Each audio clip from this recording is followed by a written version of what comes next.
তো এই দেখুন আমি মাখো মাখো করে রান্না করে নিয়েছি। আমার রান্না যদি আপনাদের ভালো লেগে থাকে তাহলে আমার চ্যানেলটি সাবস্ক্রাইব করবেন, লাইক কমেন্ট শেয়ার করে পাশে থাকবেন। আসসালামু আলাইকুম।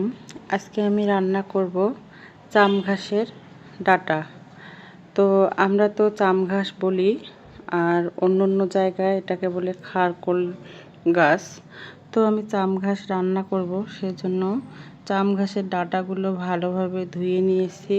আর এখন একটা কড়াইয়ে দিয়ে দিলাম ভালো করে সিদ্ধ করে নেওয়ার জন্য, আর দিয়ে দিচ্ছি সামান্য পরিমাণে লবণ। তো চাম ঘাসের ডাঁটাটা সিদ্ধ করার পর আমি শিলপাটায় বেটে নেব, এই জন্য ভালোভাবে সিদ্ধ করে নিচ্ছি। আর ডাঁটাটা কিন্তু হালকা হালকা একটু মুখ লাগে, মানে চুলকায়। আর এটা যদি সিদ্ধ করে নেওয়ার পরে যদি বেটে পানিটা ফেলে দেওয়া হয় তাহলে মুখ লাগে না। তো আমি চাম ঘাসের ডাঁটাটা বেটে নিয়েছি, আর আমি রান্নার জন্য কড়াই বসিয়ে দিয়েছি। তো কড়াইয়ে পরিমাণ মতো তেল দিয়েছি, আর এখন দিয়ে দিলাম থেতো করা কাঁচামরিচ, রসুন আর পেঁয়াজ। আমি হামানদিস্তায় থেতো করে নিয়েছি, তো সেগুলো দিয়ে আমি একটু ভালোভাবে নেড়ে নিচ্ছি। আর নিয়েছি ছোট সাইজের শুটকি, তো শুটকি দিয়ে রান্না করব। তো এই যে শুটকিগুলো দিয়ে দিলাম, দিয়ে এখন আমি একটু হালকা করে নেড়ে নিচ্ছি।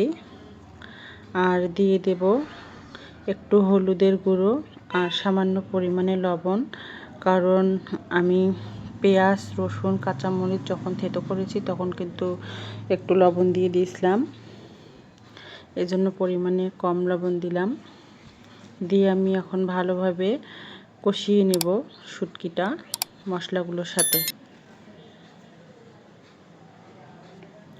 তো এই দেখুন আমি ভালোভাবে কষিয়ে নিচ্ছি,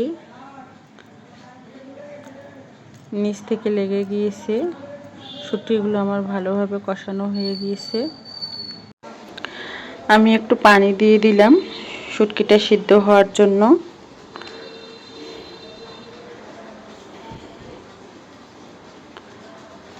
তো এখন আমি দিয়ে দিচ্ছি একটু গরম মশলার গুঁড়ো, দিয়ে ভালোভাবে নেড়ে নিচ্ছি। আর এখন আমি দিয়ে দেব বেটে রাখা চাম ঘাসের ডাঁটাগুলো, দিয়ে আমি ভালোভাবে এখন একটু কষিয়ে নেব। শুটকিগুলোর সাথে ভালোভাবে এভাবে মিশিয়ে নিয়ে খুব কড়া করে একটু কষাবো। তো এই দেখুন চাম ঘাসের ডাঁটা আর শুটকি একসাথে কষানো হয়ে যাচ্ছে।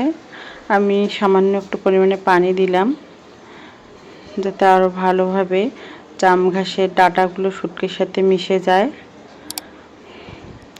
দিয়ে আমি 10 মিনিট ঢেকে রাখবো। তো আমি ঢাকনা উঠিয়ে নিয়েছি, নিয়ে আবারও একটু নেড়ে চেড়ে দিচ্ছি। তো পানিগুলো সব শুকিয়ে এসেছে, তো আমি আবারও একটু ভালোভাবে কষে নিচ্ছি।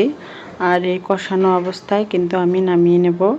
এভাবে রান্না করে খেলে কিন্তু চাম ঘাসের ডাঁটা খুবই সুস্বাদু হয়, নিমিষেই 1 প্লেট ভাত খাওয়া যায়। তো এই দেখুন আমি মাখো মাখো করে রান্না করে নিয়েছি। আমার রান্না যদি আপনাদের ভালো লেগে থাকে তাহলে আমার চ্যানেলটি সাবস্ক্রাইব করবেন, লাইক কমেন্ট শেয়ার করে পাশে থাকবেন। অনেক অনেক ধন্যবাদ।